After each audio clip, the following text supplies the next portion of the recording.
আমার আল্লাহ পাক বলেছেন তোমরা ইসলামের মধ্যে পরিপূর্ণ প্রবেশ করো। নবী আমার যুদ্ধের ময়দানে গেল।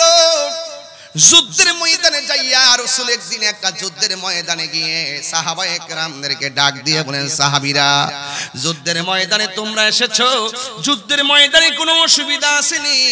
সাহাবায়ে কেরাম বললেন, ইয়া রাসূলুল্লাহ অসুবিধা আছে। কয় কি? কয় আমরা দেখতেছি কাফেররা দাঁড়াইছে এমন একটা জায়গায়, তাদের পিছন দিক দিয়ে সূর্য উঠেছে, আর আমরা এমন একটা জায়গায় দাঁড়াইলাম যে এই জায়গার মধ্যে আমাদের চোখের সামনে সূর্য উঠে। আমাদের চোখে যখন সূর্যটা লাগে, ওরা যখন পাথর মারে আমরা দেখি না, ওরা যখন তীর মারে সূর্যের আলোতে আমরা সহ্য করতে পারি না, দেখতে পারি না। এবার সাহাবায়ে কেরাম কথাটা বলতে দেরি আমার নবী আপনার নবী দুইটা হাত আমার আল্লাহর কাছে বাড়ায় দিলেন। আল্লাহরে ডাক দিয়া কই, আল্লাহ আমার সাহাবীরা জীবনের প্রথম যুদ্ধে এসেছে, এমন ভাবে যদি দুনিয়া থেকে বিদায় হয়ে যায় তোমার ইসলামের পতাকাকে পাহারা দিয়া রাখবে। এই কথা বলার পর আমার নবী আপনার নবীর মতন মুস্তাজিবুদ দাওয়া পৃথিবীতে কেউ নাই।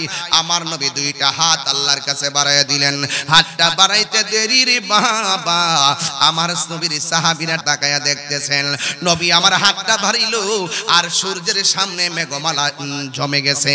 মেঘমালা জুইমা সাহাবায়ে কেরামের চোখের মধ্যে ছায়া দিয়ে দিয়েছেন। জোরে কোন আল্লাহু আকবার। আরে আল্লাহকে ডাকার মতো ডাকলে শুনে না কে বলছে? আমরা তো মুখে ডাকি, অন্তরে মুনাফিকি। এই জন্য আমরা অনেক সময় ডাক দিয়ে আমার রবকে পাই না। বন্ধুরে আমার এই কথা বলার পর সাহাবায়ে কেরাম বলে, ইয়া রাসূলুল্লাহ এখন আর সূর্য লাগে না, এখন আর সূর্য লাগে না।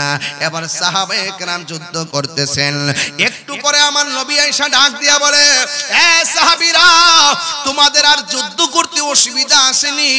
সাহাবায়ে কেরাম বললেন, ইয়া রাসূলুল্লাহ সমস্যা ছিল না, একটা সমস্যা নতুন দেখা দিয়েছে। কয়ে কি সমস্যা? কয়ে কাফেররা দাঁড়াইছে শক্ত জায়গায় আর আমরা দাঁড়াইছি বালু মাটিতে। আমি আমার আম্মারে নিয়ে ওই জায়গাটা সশরীরে দেখতে আসছি। কাফেররা কোথায় দাঁড়াইছিল, মুসলমানরা কোথায় দাঁড়াইছিল। একটা সুন্দর মিনার আছে, ওই মিনারের ভিতরে ওই যুদ্ধে যতটা সাহাবী শহীদ হয়েছে সবার নামের তালিকা লেখা আছে। আর একটা জায়গা আছে সাদা, ওই জায়গাটাও আমি দেখে এসেছি। ওই জায়গার মধ্যে আমার আল্লাহ মুসলমানকে সহযোগিতা করার জন্য আসমানি ফেরেশতা পাঠায়া দিয়েছে। আরো বড় করে বলে না সুবহানাল্লাহ। আমার নবী ডাক দিয়া বলে, সাহাবীরা আর কোন সমস্যা আসেনি? ওই সাহাবীরা বলে, ইয়া রাসূলুল্লাহ ইয়া হাবিবাল্লাহ ওরা দাঁড়াইছে শক্ত মাটিতে, আমরা দাঁড়াইছি বালু মাটিতে। ওরা যখন ঘোড়া নিয়ে দূর দেয় বালু উঠে না, আর আমরা যখন ঘোড়া নিয়ে দূর দেই ঘোড়ার পায়ের কারণে বালু উঠে। বালুর কারণে আমরা তীর দেখি না, বালুর কারণে আমরা কাফেরদের পাথর দেখি না। চোখের সামনে অনেকগুলা সাহাবী শহীদ হয়ে গেছে।